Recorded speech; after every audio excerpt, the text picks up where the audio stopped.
Hi, and welcome to this special event for COVID-19, the new normal. We will be starting our presentation momentarily.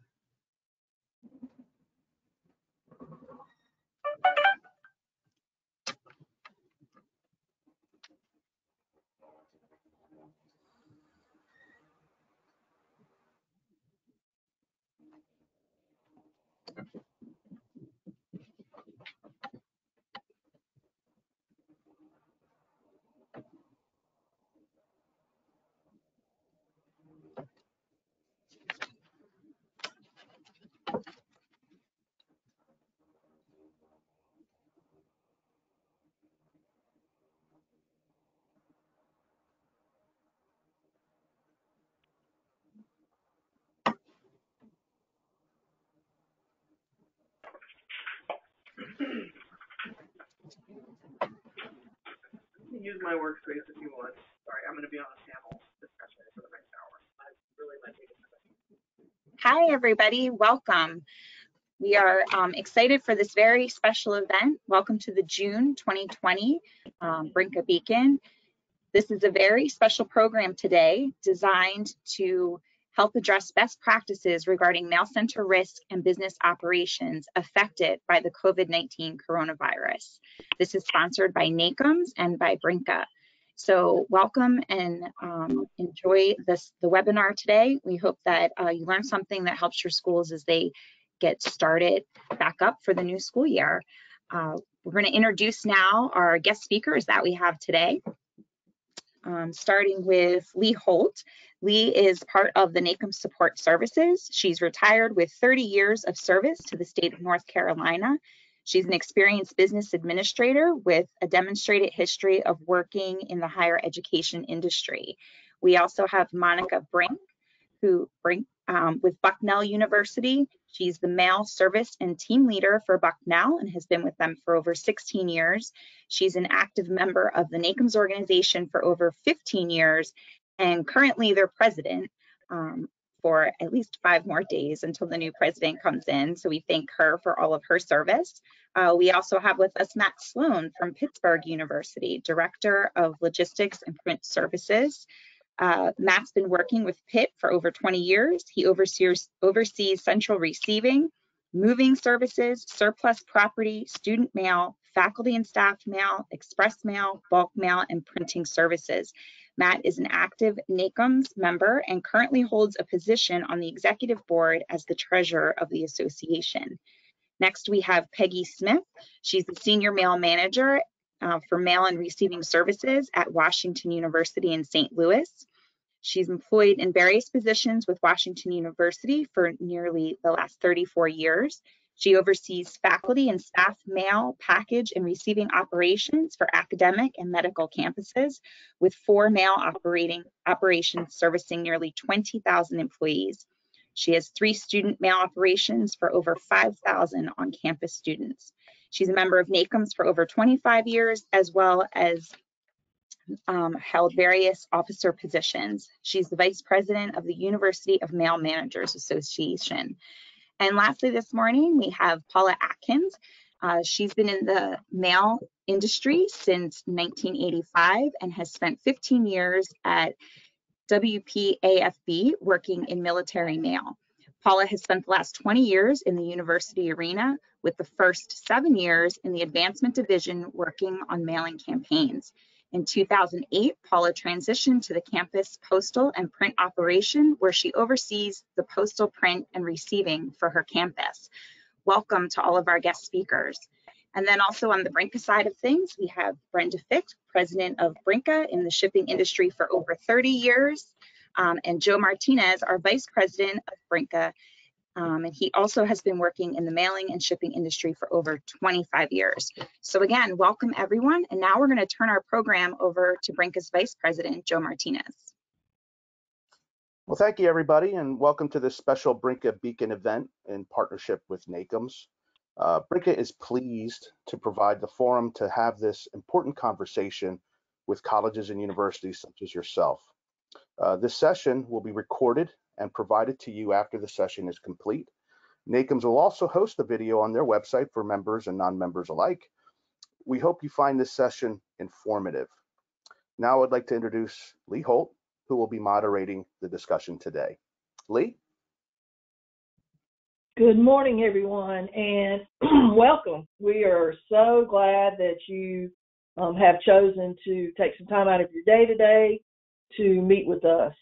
And so we are going to get started here, and we have a robust session for you. Really excited. I'm really excited to see what comes out of this session and the information and feedback, and hopefully some great ideas that you will get that you'll be able to put in your operations and use on a daily basis. So, Joe, can we move to the next slide? All right, so let's go with the agenda for today. So we're going to recap the webinar that was presented on March 18th, 2020. So we did a webinar with Brinka early March. We had Monica Brink and Peggy Smith as panelists, and because everybody was scrambling to find out what we needed to do. So we felt it very critical that we provided at least some type of information and support to all of our fellow industry colleagues, family, and friends. Then we're going to talk about the new normal. We'll discuss and let each one of the panelists tell you about their operations briefly and discuss how they are planning to move into reopening or not.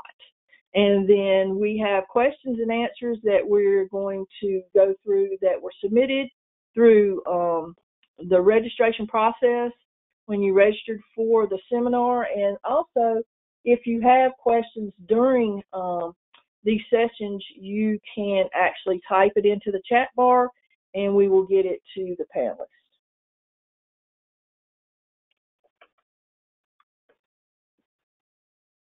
So let's do our recap. The first thing I wanted to talk about today was on March the 18th, there was very little information. Everybody was scrambling, but there was some information being provided on the internet about schools that had reported what they were doing at that time. So as you can see there, this was only a very small handful of schools that were reporting, but we had schools that were going online, schools that had already gone online but thought that they might be able to come back mid-April, and then we had a few schools that had canceled. So I went and looked up data for today, and I want to just show this to you very quickly. So the new data suggests, Joe? Okay, so as you can see, and I've cited these sources, 4,234 schools have been affected. Over 25 million students have been affected by the coronavirus. So the map on the left was taken from a source called Untitled Solutions, and they have been tracking the impact of schools since the beginning.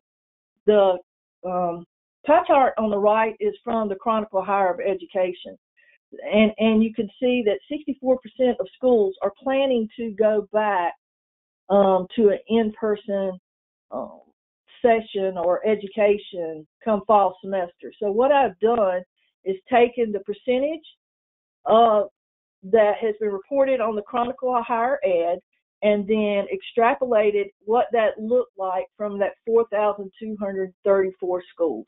So we can see that 2,700 schools, we can say approximate that they are planning to do some type of in-person teaching. We have close to 700 schools that are proposing a hybrid model, 339 online only, another 339 considering a wide range of scenarios, and then there's almost 200 schools that are waiting to decide. Everybody is in flux. So we are hoping that today, no matter where your school is, you'll receive some good information that will help you and support you in reopening. Joe?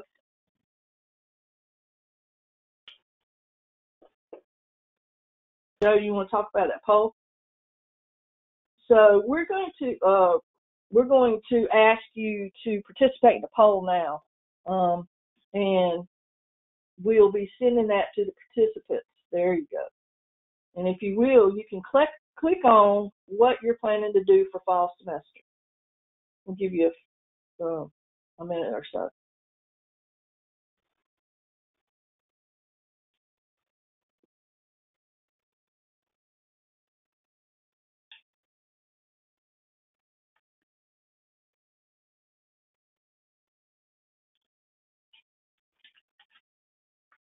Jennifer, Joe, do we have people who are participating in the poll? Yes, we do. Almost done here. Got about 83% voted so far. Okay.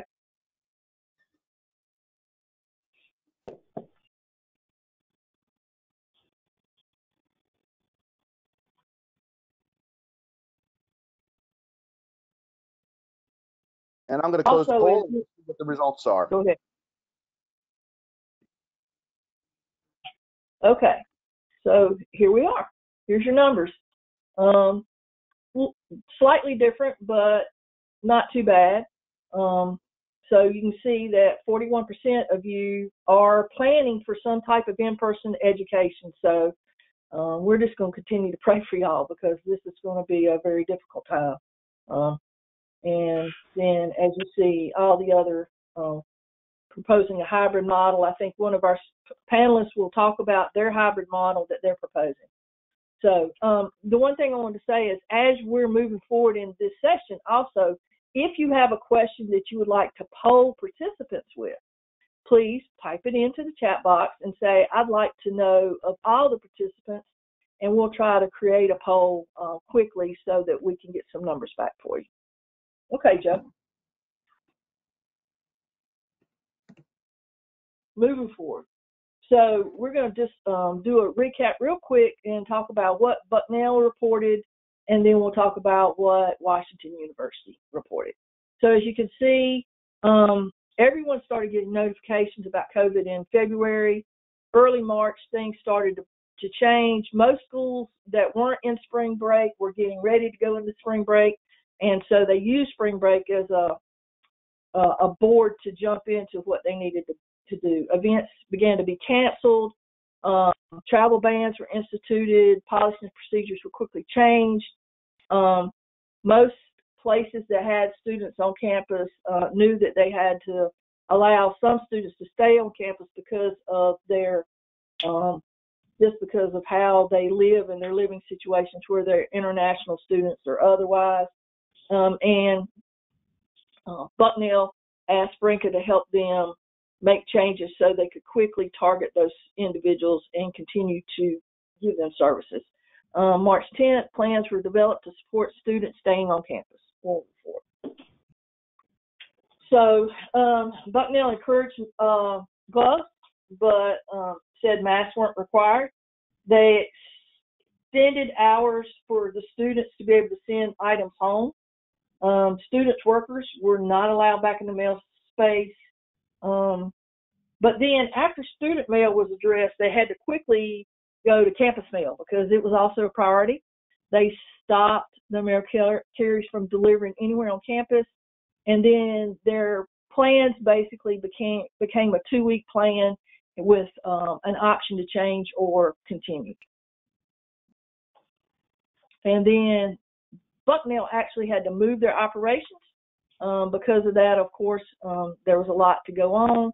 They made sure their website was continually updated and that communication methods were always available. I'm sure they were letting people know on campus how to get in touch with them and what hours they could be gotten in touch with. And then equipment being wiped down and encouraging staff to be proactive. And I know that's probably one of those things that everybody struggled with. Washington University, on March the 11th, they actually made a decision to not let any student come back on campus, and they were in the middle of spring break, and Peggy will speak to that, but that meant you do not come back. Their commencement was canceled. They support 5,000 students, and the students that were on campus had to be moved out in less than 7 days. So Also, their student life had to gather critical items from student rooms. I suppose that would been like laptops, personal stuff, medications, and to get shipped back to students, and that was their first priority. So they worked Saturday and Sunday to allow people to pick up stuff. There were 400 students that were given access to stay because they didn't have anywhere to go. The university made a decision to pack and ship all student personal items back to them. I'm sure that Peggy can tell you how amazing that was, because that had to be a huge undertaking. And really interesting about Washington University is not only did they suspend travel, but anyone outside of a 60-mile radius had to be cleared to come back on their campus. So think about that when you think about people who actually commute to work. What if you commuted to work more than 60 miles? You know, those things are quite a challenge. So I'm sure Peggy will talk about that also. Go ahead. The dorms are closed. The dorms are closed, and all personnel were ordered to work from home. Peggy and her team had to develop forms to get information back to know what to do. They updated all of their operations information and sent it to the campus, and then they were requested to help deliver emergency supplies to the campus.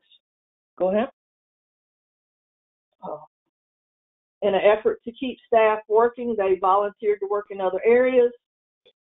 They limited pickup for departments, developed a list of frequently asked questions to be shared with the campus, and had multiple options for departments and staff to receive mail. So they've been very, very busy and very proactive. So one of the things that we talked about during our March the 18th webinar was that all universities should have identified a special fund of money to be used to help with COVID. And Peggy had already tapped into that. So there were some people I know that were looking for funding, but Peggy had figured that one out and was using that. They changed the email notification for their students as far as, I think, their package software. They communicated to all third-party vendors and to public safety. So communicate. Okay, so first up, we're going to allow Monica Brink, the NACM's president, and she worked for Bucknell University, and we're going to give Monica some time to speak about their operations. So Monica, please. Hi, everyone. Thanks for joining. Thank you, Lee, for that overview. It actually reminded me of where we were and where we are now. So as I'm sure you all know, things changed. So we went through that initial period, and we stayed in that capacity for a short period of time, and things continued to evolve. I will say we all are required to wear masks now. We have instituted new university policies that insist that we wear masks. As everybody knows, every state is different. The state is not requiring us to wear masks. It's just a recommendation, which is a little bit of a battle, but we're working through it. So we are wearing masks now. We identified, and I used Peggy's form as a jumping point to identify further what our campus needs were. We initially were having a lot of face-to-face contact with on-campus individuals, and we decided to drop that. So Brinka helped us work out a way to have all of our faculty and staff placed within the Brinka system, and we now use our locker system for mail drops for only those requesting it, and all of our package deliveries now go in our lockers for our faculty and staff. We have no windows open. We minimize contact in every way possible. My couriers only make 2 mail drops a week on campus, and that is for our library and our computer center.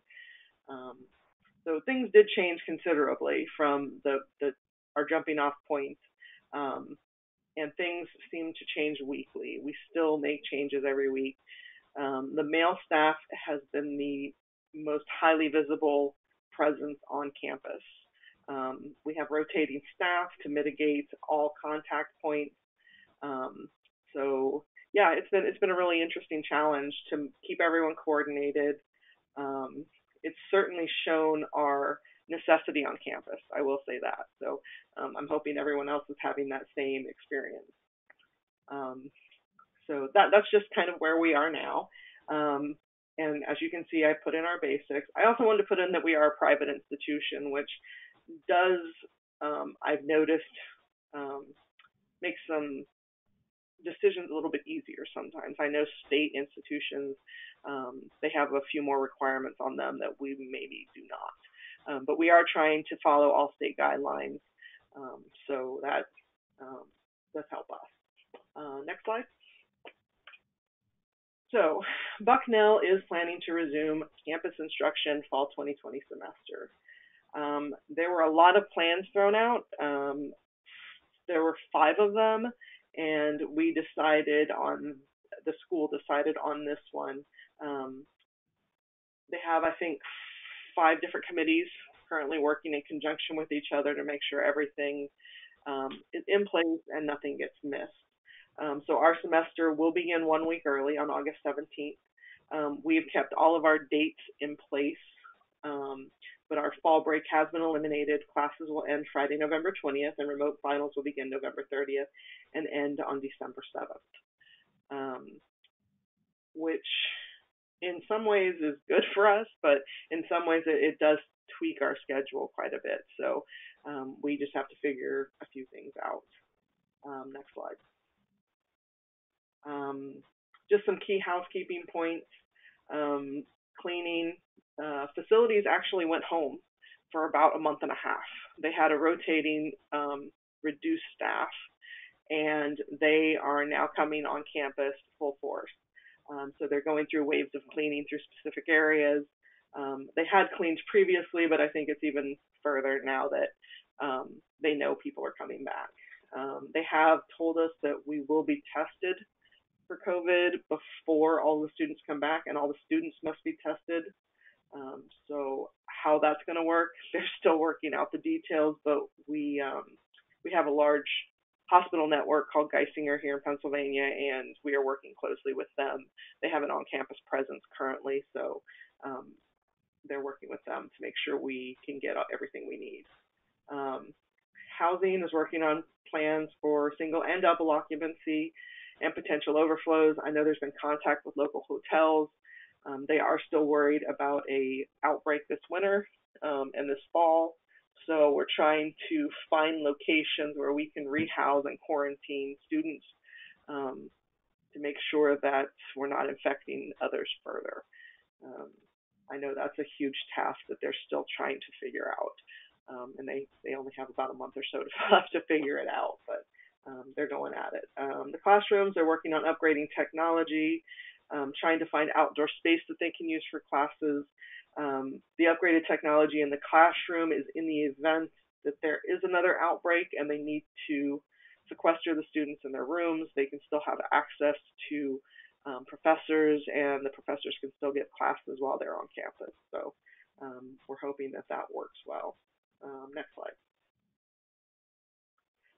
So this is continued. So on-campus faculty and staff, right now we are pretty much working out of our student mail services.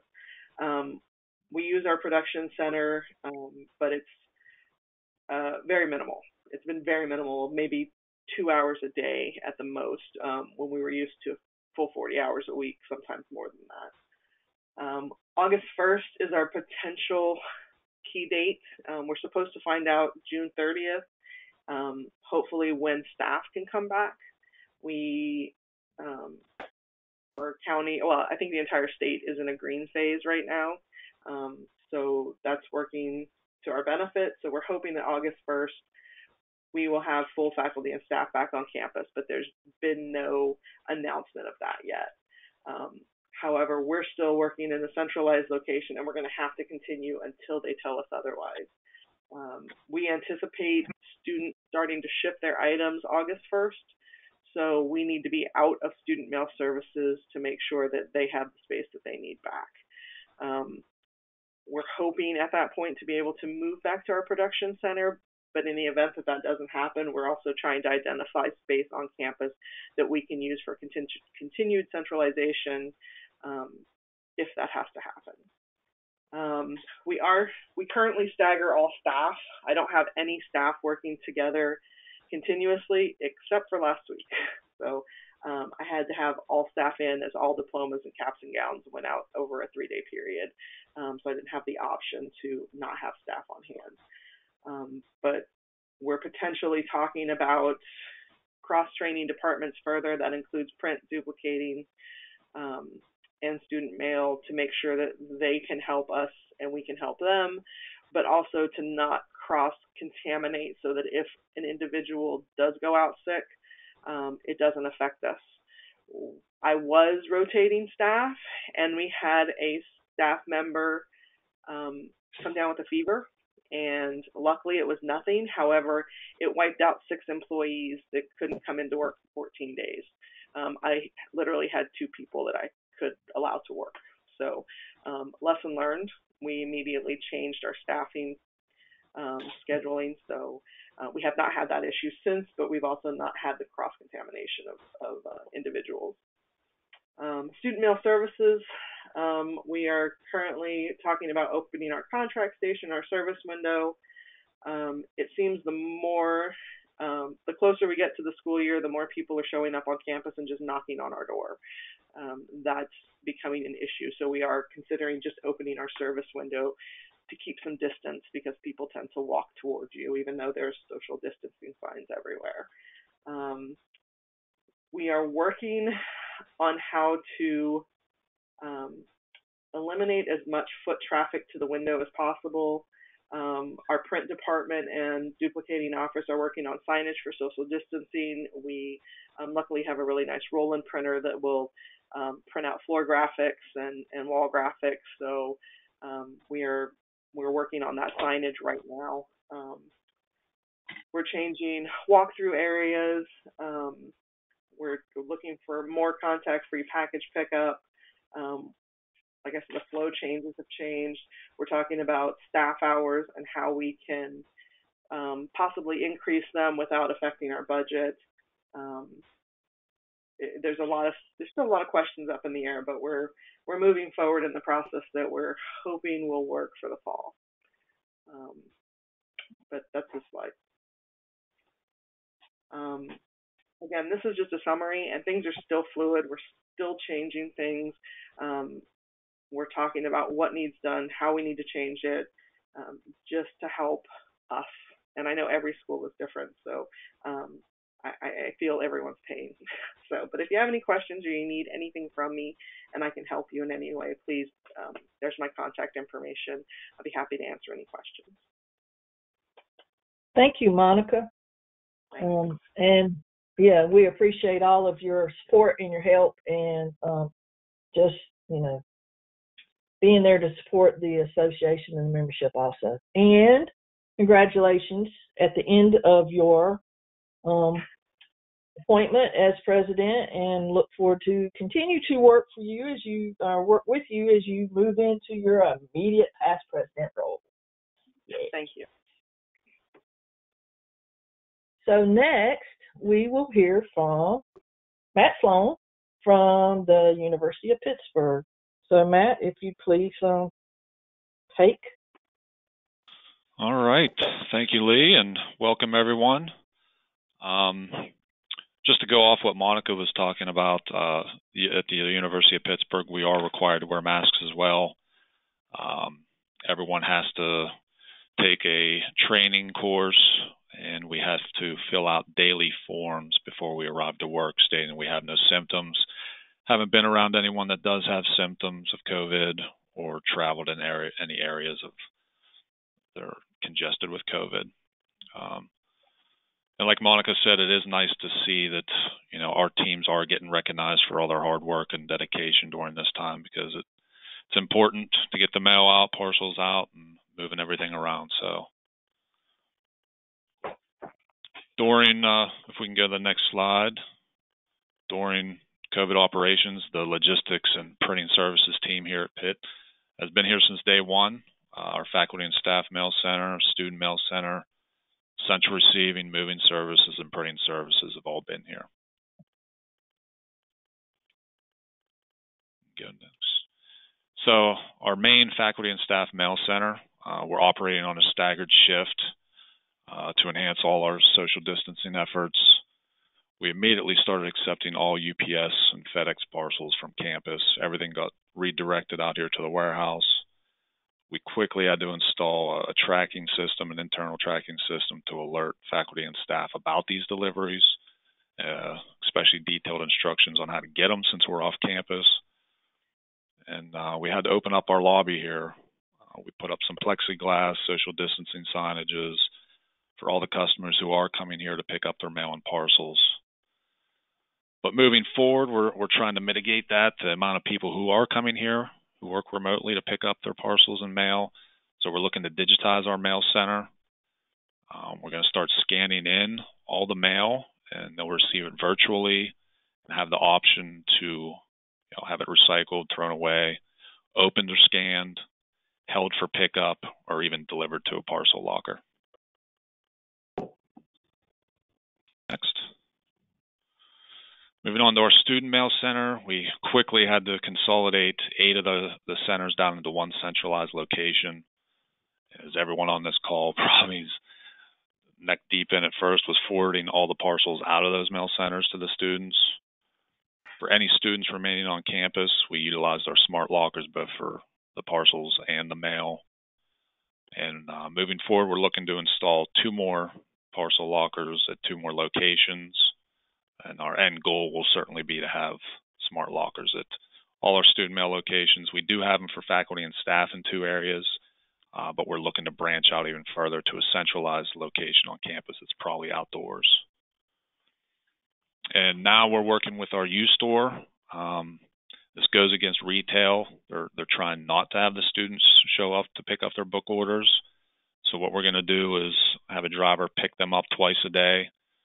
On the checkout feature, the students are going to be able to select deliver to locker or campus mailroom, and then we will have those placed in the lockers or the mailroom on that same day. And what's keeping me busy right now is our Ship to Pitt program, partnering with UPS to try and mitigate the arrival process of move-in. And we're going to allow students to ship up to 5 packages at 50 pounds each, and we're going to place those directly in their dorm rooms for them. Next. Our central receiving has actually turned into a true central receiving after all of this.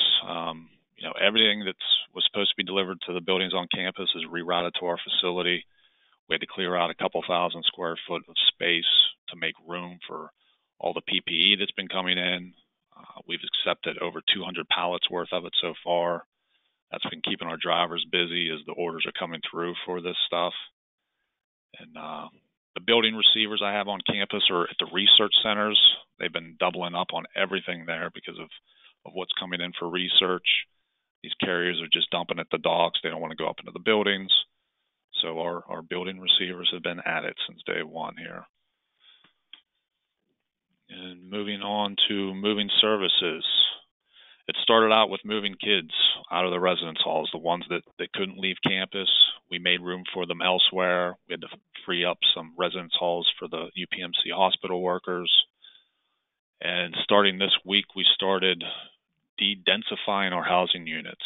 We're moving out 1,000 bedroom sets out of our largest location at Towers A and B, putting those in storage. We're working with our facility management team on de-densifying the classrooms and all other areas on campus. And like I said before, the Ship to Pitt program is going to be big. Our moving services team, along with central receiving drivers, are going to play a big role in delivering those to the students' rooms. And this gives you a little idea of what the Ship to Pitt program looks like. At the top right-hand corner is the portal UPS made for us. Our students are going to be able to log in here with their PeopleSoft ID, generate up to 5 labels for packages up to 50 pounds. The default location is going to be our warehouse here. We're actually going to offer some additional insurances as well that'll be billed back to Pitt. But the bottom right shows the label, customized label for Ship to Pitt, so we know any package arriving with this label is for that program. And will give us all the information at the bottom on where the student's room is and where it goes. And a big shout out to Jay from Tulane for giving me some info on the shipping program they have there. If I wouldn't have saw his presentation at an ACOMS conference, this would have never entered my head to start this program, but it's going to be big for us, not just this year, but moving forward. So thank you, Jay, if you're out there. Moving on. And last but not least is our printing services team. They have did a tremendous job on getting our digital storefront uploaded with all the different various marketing communication signs, facility management signs. I spent countless hours on tweaking that, and we produced over 30,000 COVID signs to date. So that is what's going on at Pitt. Well, thank you, Matt, and we appreciate your input. And I'm really excited to see that Pitt has taken a Ship to Pitt, your new program. That Jay's, that thought that they did at Tulane and how they did that, and then you taking it to a different level with a different vendor. We know that it's out there. We know that there's a need, and so as people look for that, they can, look to y'all for some help and guidance and support. So we thank you for that. Next, we're going to have, Next, we're going to have Paula Atkins from Cedarville University. And Paula, if you'd like to take the mic, please feel free.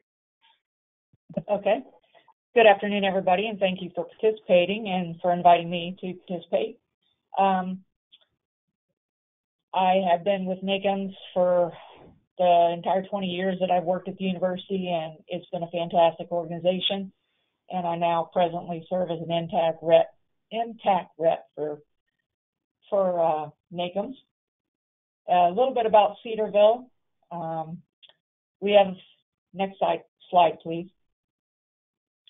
We have about 4,400 undergrad students, and right now are projected to have a little over 1,100 incoming freshmen, so we're gearing up now to get ready for the madness. Next slide. We have instigated pretty much the same thing that others have talked about here on our campus. I'm a lot smaller organization than the rest of you. I have 3 full-time print staff and 3 full-time postal staff right now, including myself. Due to an injury during COVID, I lost one of my staff members. She broke both of her arms. I have another staff member that is in her 80s, and due to COVID will most likely not return. She didn't contract it, but just due to her age and the risk, she won't be back on campus. So we have been trying to do a lot with less, and like everyone else, we shipped all of our student mail and packages back to them on our dime, and have done a lot of mailing projects as a result of COVID because students could not come back on campus, return their books.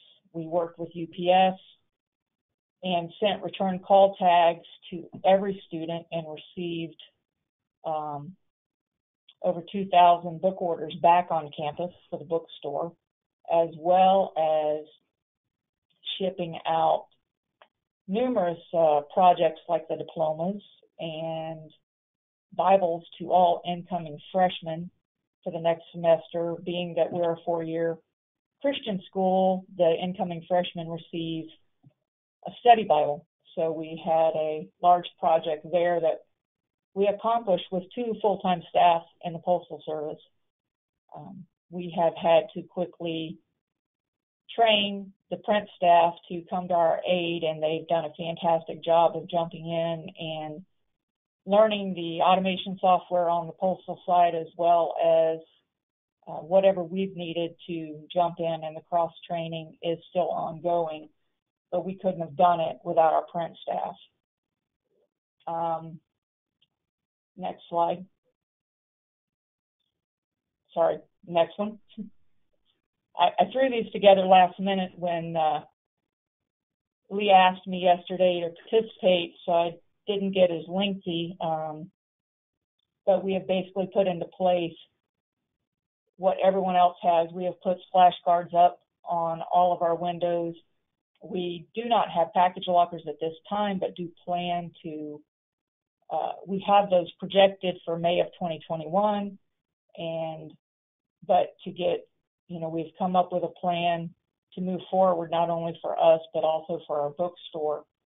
And we do plan to mark the 6-foot social distancing out in our lobby with some creative decals that my print shop is printing. To reduce the lines, we have had our tracking software manufacture or produce the ability for our students to go on and schedule when they're going to be picking up their packages. So we have figured this with the lobby space we have, that we can accommodate approximately 36 students in a 30-minute period, and they will be able to go online and accept those appointments.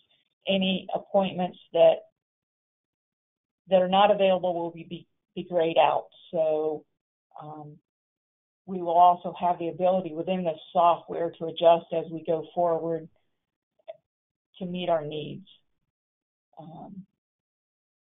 We also plan just to make sure that we have provided as much as possible to alleviate congestion, to keep our package window open till 9 p.m. at night. We will staff it with student workers. We will do that probably for the first 2 months of school. Depending on how well it's received, it may be something that we keep, moving forward, and it may be our new normal. Next slide. As far as what CU plans to do to enforce our regulations, the administration has purchased 10,000 CU logoed masks for all our students and family as they come back to campus. We will start classes August 1st, or our staff will be back on campus August 1st, and our classes will resume in August 15th. All staff will be provided masks and gloves. We have sanitized stations being installed all over campus. We will be required. We are not required right now to wear the mask and gloves, but we are pretty well social distanced in our postal and print operation. It's fairly large, and there's not that many of us, so we are pretty spread out right now. We do put gloves and masks on when we approach the window. If someone requests it, we ask before we move forward, would you prefer us to wear a mask? We grab them, we have them in our hands, and we put them on if that makes the person comfortable. On our central receiving, we also manage our dock, and we are doing the same thing when we go out to work with a driver. We also make sure we have our mask and gloves on just to make them feel comfortable. We've been very fortunate in our area that we have only had 2 active cases of COVID in our town. So we've probably been a little more lax than the larger cities. But once classes resume, we will all be required to wear the mask and gloves. The university has also instituted a dorm that will be a COVID-only dorm. So if there's anyone with any symptoms or anyone comes down ill, they will instantly be moved into this dorm.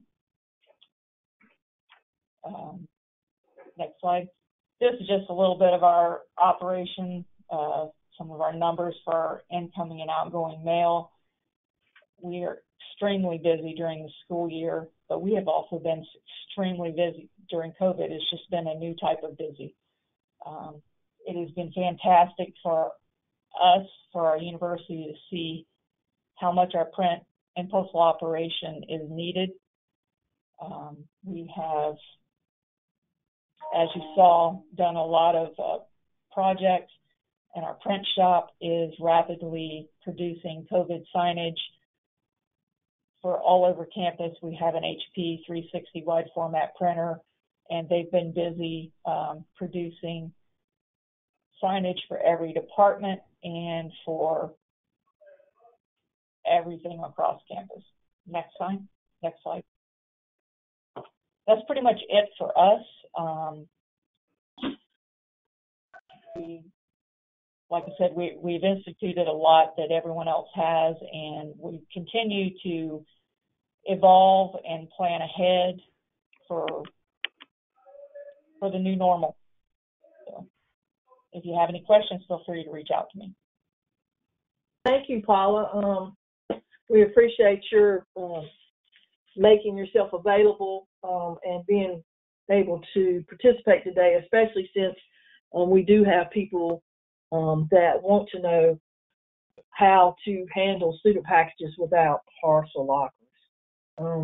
So thank you once again for jumping in and being a trooper. So next up, we're going to ask Peggy Smith from Washington University in St. Louis to let us know and to give us some information about her operations. Peggy? All right, thank you. Some great information from all of our panelists, and hope that I might be able to contribute as well. Next slide, please. Wanted to take an opportunity to just, this is our team here at the university. We call ourselves MARS, Mail and Receiving Services, and this was the last time we all got together in March as we began to plan before the social distancing and things that in place. But we have done an awful lot of planning here as we were able to report in March. Just a quick overview. We have 32 employees. Our operation does oversee all the medical school mail and receiving for over 11,000 employees, and there's about 1,450 students on the medical campus. On the academic, the Danforth campus, as we call it, we have 4,500 employees. And we make about 200 deliveries a day. Full-time students, 14,500, 1,400 part-time, over 16,000 students. Next slide, please. So some of this covered what was already addressed, what we experienced in March, and just some of the things that we've done since that meeting. All of our staff here, as everyone else has reported, essential staff on the campus. There was no business travel, and as Lee indicated, all of us on the medical campus, no personal travel outside of 60 miles, no campus visitors, but that was lifted in May as far as the travel. So if you have family outside, I mean, that was a very tough. We have people who are outside the 60-mile radius that travel, and we had some people working from home, but while people were working from home, that we did have a work-at-home guideline in place that they had to agree to. I just wanted to mention that. We here do wear masks all the time. Gloves are optional to our workers. We did have some reduced hours. The university gave everyone, the essential staff working 10 days to use so that we could spread out our staff and our shifts so that we reduced the number of people working in one area. We also, as Matt indicated, had to centralize all deliveries when on the Danforth campus they were delivered, UPS, FedEx, Amazon, all delivered to the departments, but the medical campus, that had always been centralized. So that was a huge task. And that's going to be hard for departments to go back to that, I believe. You know, so we had to find room for storage. We had to find room for mail and all of that. We did have our window, student mail center window open for 2 hours.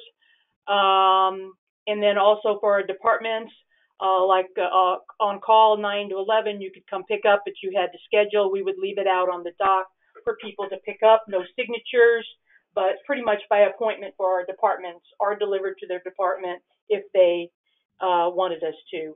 We too also worked with our resource management office to deliver medical supplies upon medical supplies from our warehouse, gowns, gloves, masks, sanitizer, tape, everything under the sun we were delivering, and then tracking all of that. We returned, it doesn't sound like a lot, 3,000 packages, but we consolidated packages for students, packed up what was left, and countless letter mail. And we did use that COVID expense, and nearly over $15,000 was spent in returning that. But that was after, next slide, please.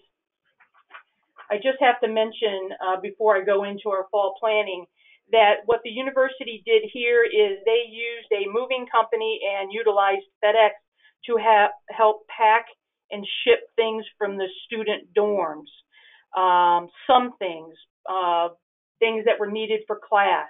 Then what was left after they left the campus, they decided it wasn't in the best interest for them to stay. Then they, Residential Life, then started bringing those things to our student mail centers, and we started to deliver them. So for our fall planning, as we see it right now, we are looking at bringing back sort of unique from what others have reported. So the social work in the law school, first day will be August 24th, last day the 7th, and exams on site, and indicated the spring starting January 19th. And then they're going to bring back the arts and sciences, engineering, business, and the art schools, and an evening program September 14th. So as you can see, they're looking at spreading that out. Last day of classes is the 18th, but what's unique here is the plan right now is to have exams being taken remotely after January 1 for that group. In the fall, all of the exams were done remotely, but so this is very unique. And then here also plan to bring these students back in the spring, January 25th. All right. So the way they plan to conduct classes, students are going to be given a choice. They can return to campus with instruction, but it's going to be looking and it's going to feel different. They're going to rotate students in classroom instruction and some remote. So a hybrid model with some in class and some online. For students who prefer to continue to take classes online, they will offer remotely, and everything will be have the option of being taken online, and they can take classes remotely if that's what they choose. We will know further July 31 about the orientation, residential housing, dining, and all of that. So still a little bit in the dark about that. We do have parcel lockers. We have 3 student mail centers, 337 lockers in total, 24/7 access, and that in 2 of the sites we just added that last August, so that's been a tremendous asset. Our medical school classes are yet to be determined, but it looks like they're going to be moving towards a gradual return of students, second year, third year, first year, that sort of thing. Next slide, please. So with the medical campus, it's very unique. The academic campus and the medical campus, really 2 totally different. Most of the Danforth campus, people were working from home, but on the medical campus, there were quite a few on campus, but clinical surgeries, elective surgeries were all postponed. We were at an orange level with only 30% capacity. The chancellor, not a pleasant thing to talk about, but I think it's something that we've had to address here. Over $150 million loss. We've had to furlough 2,000 employees for about 13 weeks here in our operation. There has been 5 out of 34 people that have been furloughed. Senior leadership has taken voluntary pay cuts, 10 to 20%, the very high level senior leadership. Faculty reduced incentives, hiring freezes, canceled all merit. And then right now, further consideration that they may be eliminating the university contribution to retirement savings for a year, potentially reducing salaries, extended furloughs. We've had Zoom meetings with all of the staff and students and faculty about how they plan to bring back students and faculty and staff. We've just recently under discussion about being asked to help with rapid COVID testing on the medical campus, where mail services will deliver kits to departments for saliva sample processing. And folks will drop them off at drop stations, and we would collect and deliver to a laboratory, just as we did in March. Actually, April, all of April, our mail services staff helped at the test sites where they were taking COVID testing, and we were taking those test vials to the laboratory. So we've been asked to reach out and do above and beyond what we normally would do. Starting next week, actually this week, medical campus is moving from an orange to a yellow with 60 to 80% normal lab activity. And but that does not include clinical or office-based research. Labs are trying to gear up to 50% capacity and working on shifts. And it'll be a slow and gradual return of employees and departments, some starting back August 1, some starting in September if their programs start later. Next slide, please. One of the things I just wanted to mention about our student housing, again, students were not allowed to come back to the campus during spring. When spring break, they were away. Most of them were away. They could not come back. They did pack and ship some things. But they did decide in June, we found out late May, they were going to allow students to come back between June 1st and June 15th to collect things that were left in the dorms that were not shipped, including cars and bikes and things that were not shipped. Their folks had to leave their cars behind. Very strict. They could not come back until that period of June 1 through the 15th, and it was scheduled, small groups, and we were open on Saturday and Sunday as well, even though we had shipped off most of those things. Some of the best practices and screenings that we here have at Washington University, we do have to wear masks inside parking lot, links in buildings. We have to keep 6 feet between each other. Again, you feel sick, you're not to come on campus. Wash your hands frequently, and we have a lot of stations and signs all over the place.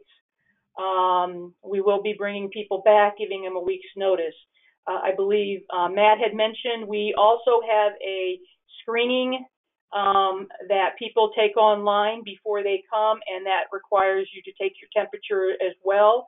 And for the medical campus, anyone working on the medical campus has to go to a station and show that screening, and most of the time they will also take your temperature before you can go out throughout the medical campus. On the main campus, we have to show that we've done that screening and send it to our director.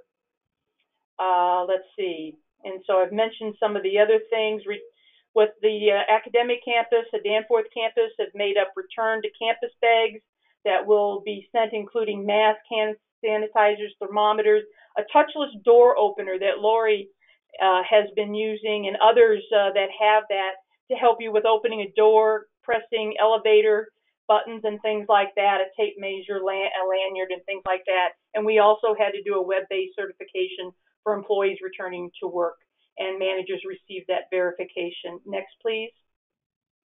So here I'm just going to show you a couple of the pictures and things that I talked about previously. Again, this is the welcome back to campus and the bag that people received. The certification that you did take this online, and then over here on the far right, Lori Brady, our supervisor here, provided what that screening looks like, that daily screening, and she sends that to me every day to make sure she's done that. Next, please. This is just a sample of one of our signs that's been questions out there on CUNY Mail, so I thought I wanted to share a couple of our signs. Next one, please. See another sign again that masks are required throughout the campus at all times. When you're in your work area, that is optional. Next, please. So this is a vendor guidance that was distributed to our vendors at the School of Medicine. That was one of the questions, so I wanted to provide that. So we expect all of our vendors to wear masks and to follow these guidelines. Next, please. Just a couple of the pictures on the left there, one of our student mail centers with the screen that we have, but we have to have a large enough opening over to the right there that allows the larger packages to be able to be weighed and so forth. A view of our package lockers, and we have the blue tape, again, was distributed to departments to literally apply the distancing between our customers. Next, please. This is, again, just another sample of the Village Student Mail Center with about 1,000 students and the lockers, and you can see here over to the right how we've applied the blue tape for traffic flow. Next, please. Just some pictures of our faculty and staff mail. That's been probably one of the most challenging because most of the departments on the Danforth campus working from home and being, keeping the mail, distributing it, holding it, and so forth. And then another picture of our lockers at the lofts. Next, please.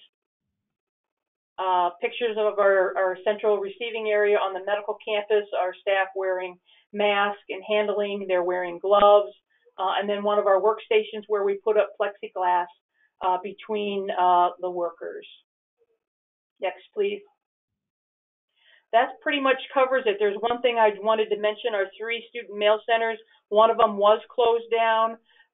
We have very few students who are left on campus, but one of our student dorms was set up for healthcare workers for housing purposes. And that's all I have. I will say that we do have an operational contingency handbook that I'm happy to share after this presentation. Thank you. Yes, thank you, Peggy, and thank you for taking time to give us that great overview of your operations also. As everybody can see from small to large, there are some similarities between what we're doing, and then, of course, there are some new and innovative ways that people are using to manage this issue. So we're going to move on to questions that have been submitted.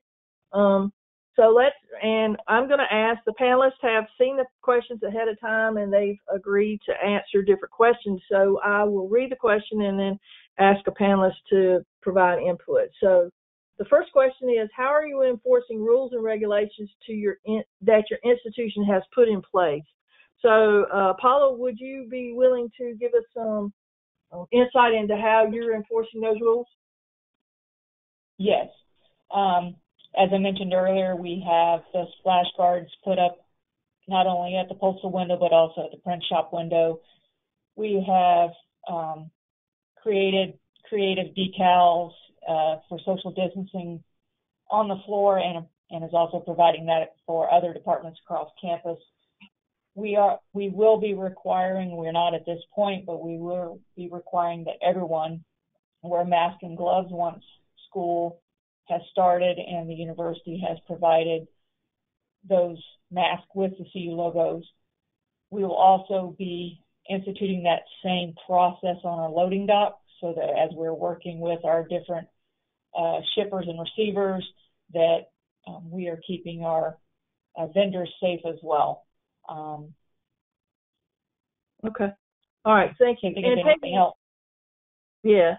Peggy, as you have just told us and showed us about the things that you're trying to do to enforce social distancing, my question for you about this is, with a staff as large as you have, has the university given you any guidance about staff or personnel who may push back about wearing a mask all the time or those type of things? Have they been given any leeway? What is the thought on campus? We will approach an employee, and again, it is required. It's not an option. there are disciplinary action that can be taken. We take this very seriously, and it is something that we have to do.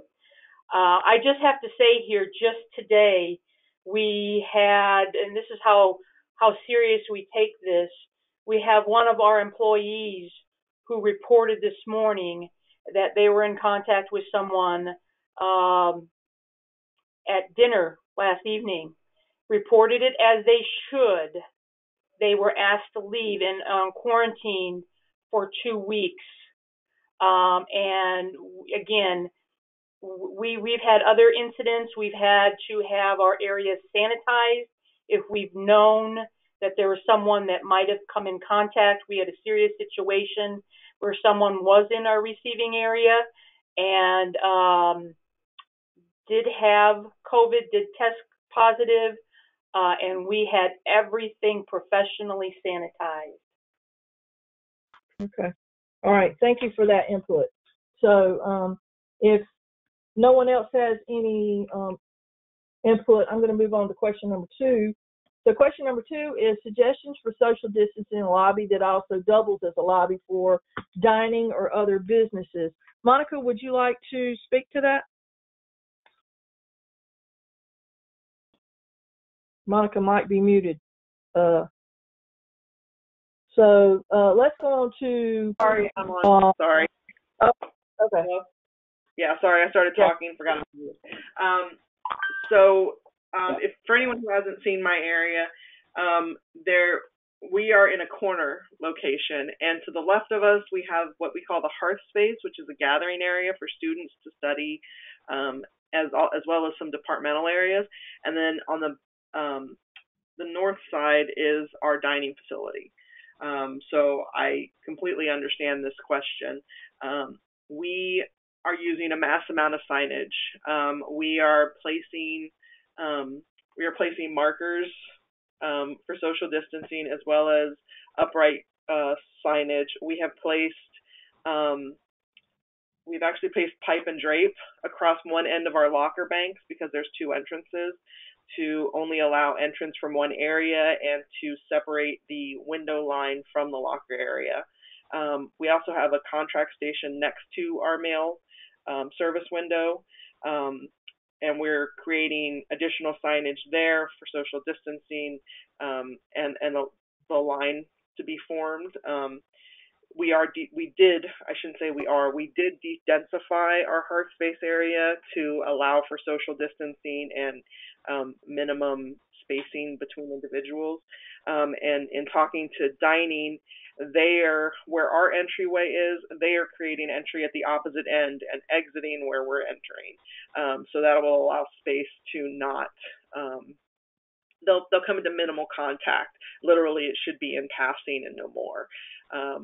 Again, everyone's being asked to wear masks, the social distancing signage, but the best I can say is communicate with whoever's in that area to work it out, because we have been having some communication with dining. I actually called them and talked to them about what they're looking at, just to kind of get an idea so that we weren't overlapping too much. Okay, thank you. Paula, do you want to take a shot at that question also? Yes. So our cafeteria is also in our student center. So we have been working with them as well. They're throwing out ideas of how to limit the amount of students that are allowed in the dining hall at one time, whether they're going to use a scheduling app like we're using for our package pickup. They haven't decided, but we have also built a Chick-fil-A on our campus that will be open about the same time, or it'll be open at the start of the semester. So that is going to help alleviate a lot of the food traffic out of the student center, thank goodness, and push it toward the new Chick-fil-A. But beyond that, the other option that we talked about, but our resident life kicked us out, was for us to actually do dorm delivery of packages.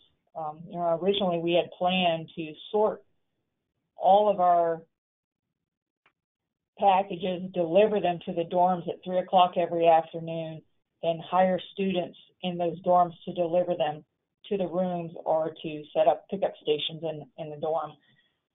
But residents' life didn't feel that they could accommodate that, so we opted for the social distancing that I talked about earlier. So we continue to work with dining at this point to make sure that that we're staying in our section of the lobby and keeping the student flow from. We have 2 dining centers in our facility. We have a food service upstairs. We have a fast food burger spot directly across from our post office, as well as a coffee bar. So we continue to work with them to make sure that using that scheduling app, that we keep just our square footage that we have laid out occupied only. So. Okay. Thank you for that. And Peggy, do you have any input? I don't. No, I really don't think so at this time. I think everything was well covered, and I included things in my presentation. But thank you. Okay. Thank you. And then the next question is, describe any new practices for mail delivery to university departments. And Matt, you had agreed to help with the answer for that? Sure. Yes. Actually, part of my little spiel there was about digitizing the mail, which we're about to do, and we're pretty excited about it.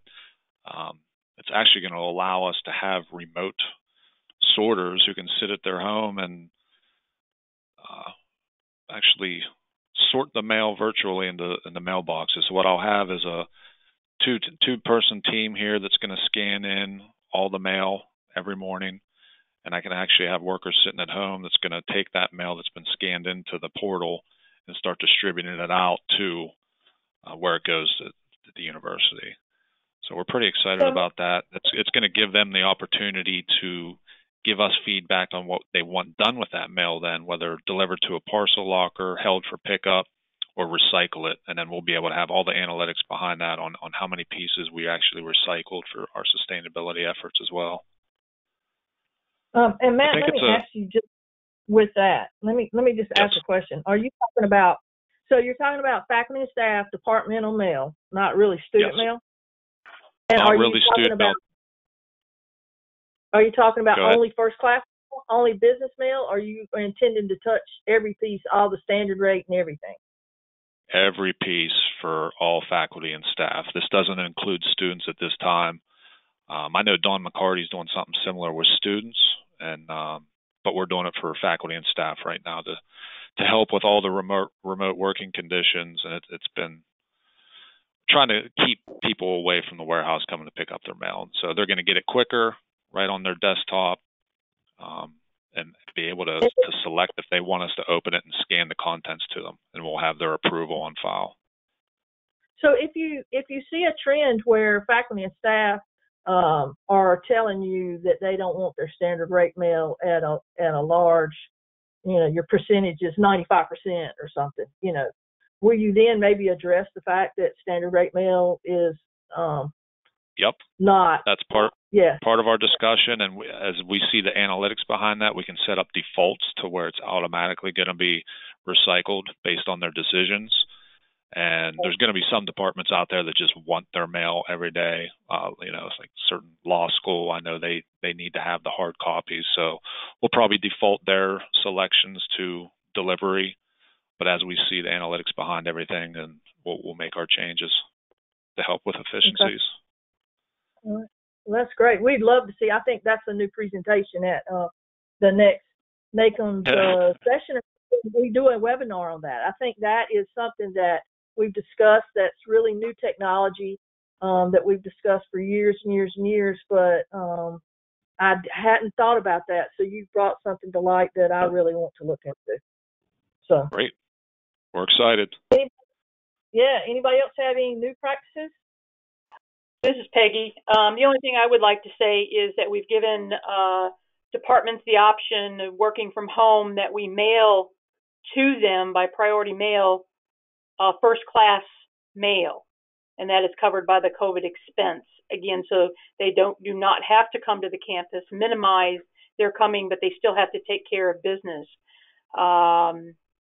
So worked very closely with Registrar's Office and many of the other departments in doing that. Yep, that's great. And I know that some of those forms that you developed help support that. So Yes. I'm sure that there'll be people that would like, and we'll make these slides available. And if we have any PDFs, there are some PDFs that will be put out there. I know Paula has images of her scheduling system, so that will become part of this presentation on the NACMS website and is available to all members of higher ed. So, yeah, we'd love to have that. All right, let's go on to the next question, please. How are other schools handling student mail? So, just to let you know, we're at 12:15 and we're scheduled for 12:30. So, maybe just a couple people that would like to speak to. I think we've talked about student mail a lot.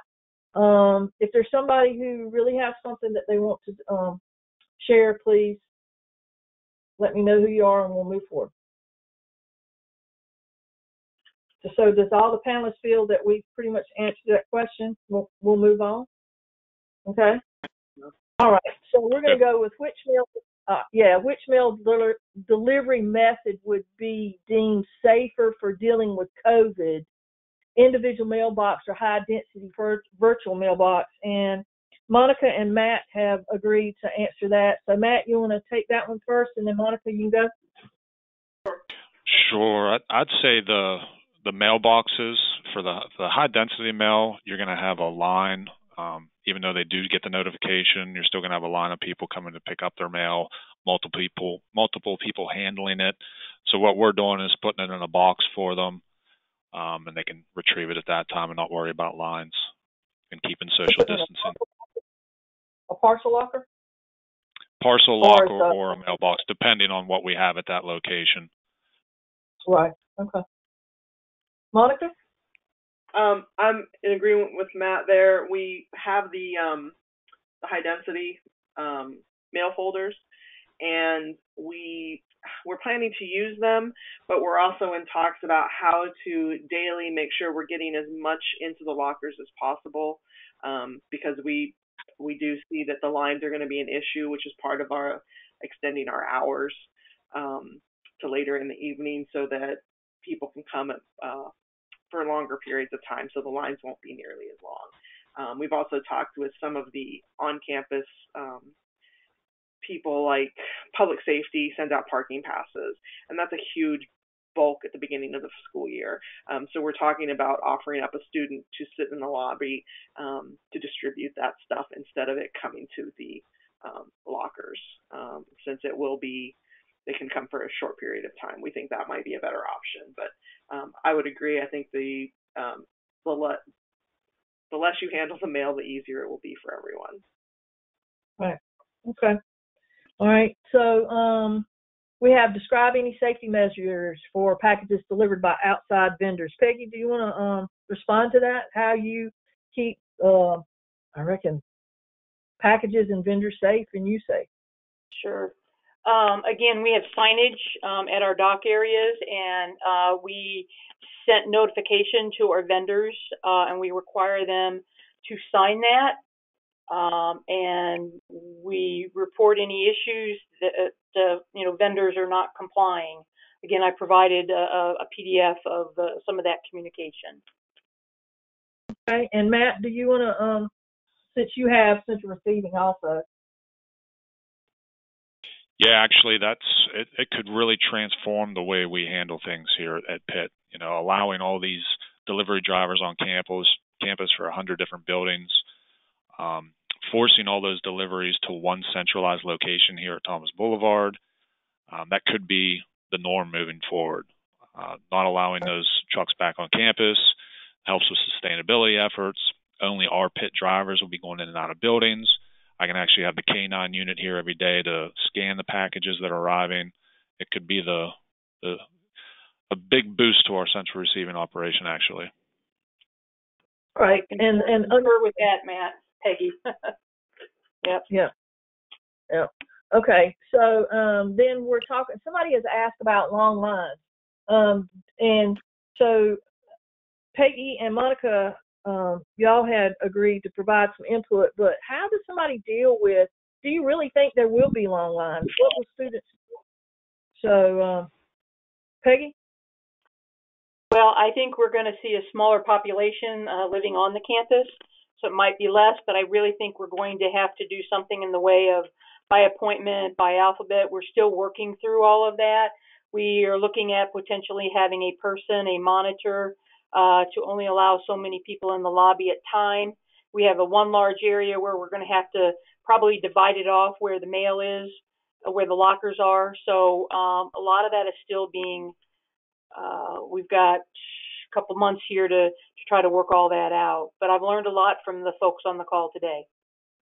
Right. And Monica?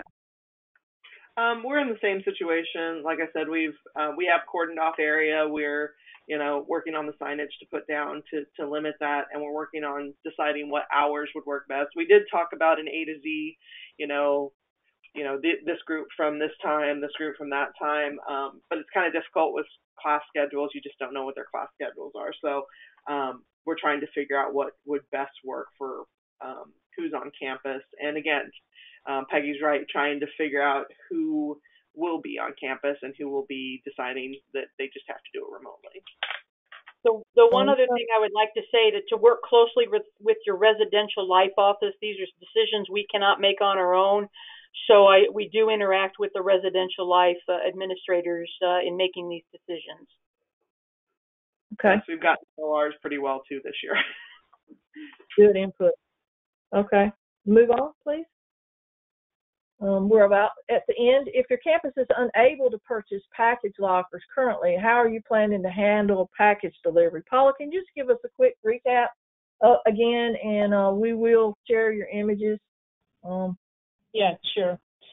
So as I mentioned earlier, we do plan to have lockers by 2021, but it was not for this year, and we've definitely used COVID as a pushback to administration to go, if we'd have gotten them when we asked for them, social distancing wouldn't be so much of an issue. But we do plan to mark off with decals and to use our scheduler to make sure that we are limiting the 36 students that we feel that we can process in a 30-minute period. And the schedule, I believe we can even set it up to give ourselves a gap between the time zones. If we feel that students are, jumping in line ahead and it's not working, we'll allow bigger breaks in the scheduling to make sure that we are not extending out into the student center building too far, and that we are pushing the students through adequately and keeping the distance. The app's going to be, I think, very essential, since we were unable to work with Student Life and do the dorm delivery, which was our first option. Right. And so then the next question really is about wearing gloves. And since you're the person, well, I can ask everybody actually, but do you plan to require your staff to wear gloves when they handle student packages, because you're going to be directly giving them to somebody across the counter? Yes, we do. I have already ordered adequate gloves and masks and gallons of hand sanitizer. And the splash guards are designed in our operation with, just one cutout area to slide the packages through. And then anything too large, we have a package tracking system on our loading dock. So anything too large, those students, when they will schedule to pick up on the dock instead of picking up at the window. So that will also help with the lines. But all students will be required to wear gloves and masks when dealing with customers. Anyone else want to have an opinion about? Yeah. Anyone else have an opinion about gloves?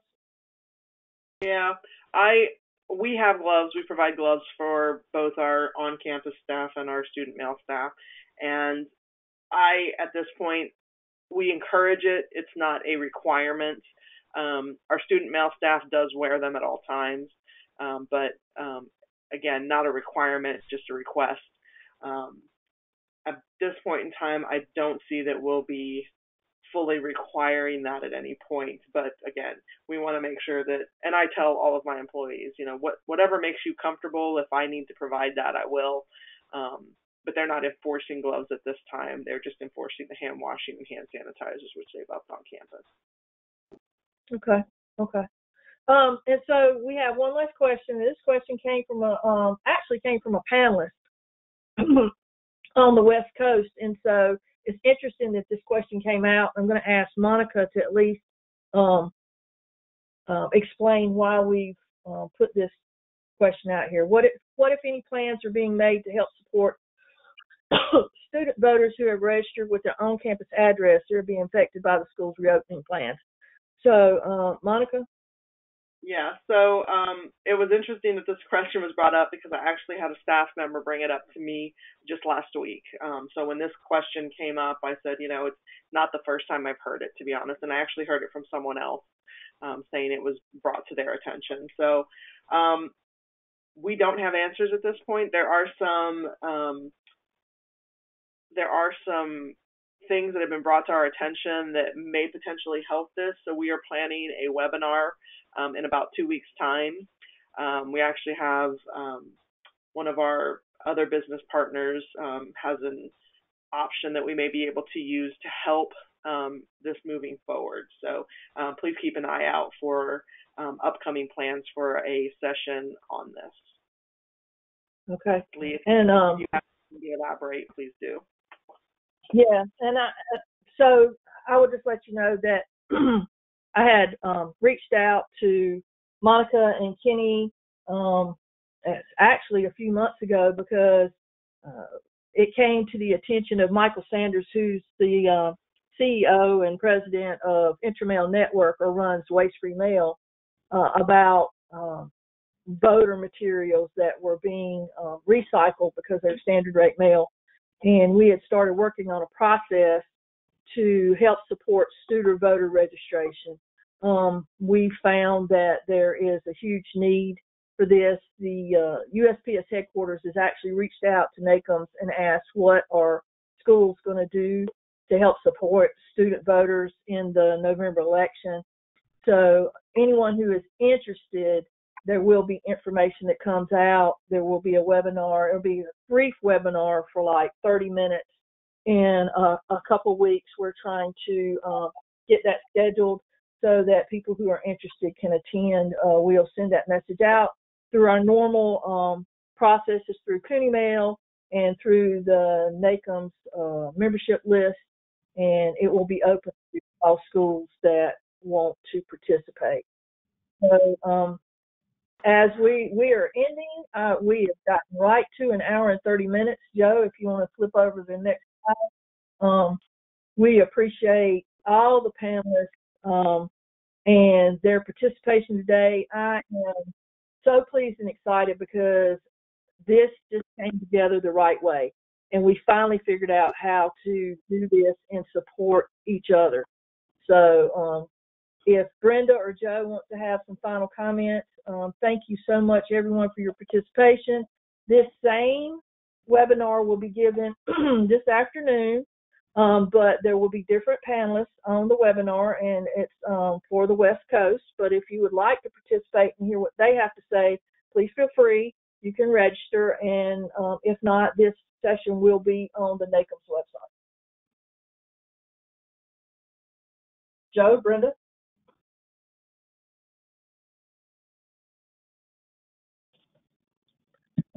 So it would seem that, yes. I'm sorry. Yeah, I just want to say thank you to everybody. This has been very informative, and we appreciate all the time taken from all the panelists to provide all the information about their individual situations in the new norm, as we call it now. So hopefully the panelists have gotten some great information to take back to their schools, and figure out what they need to do, and reach out to the panelists.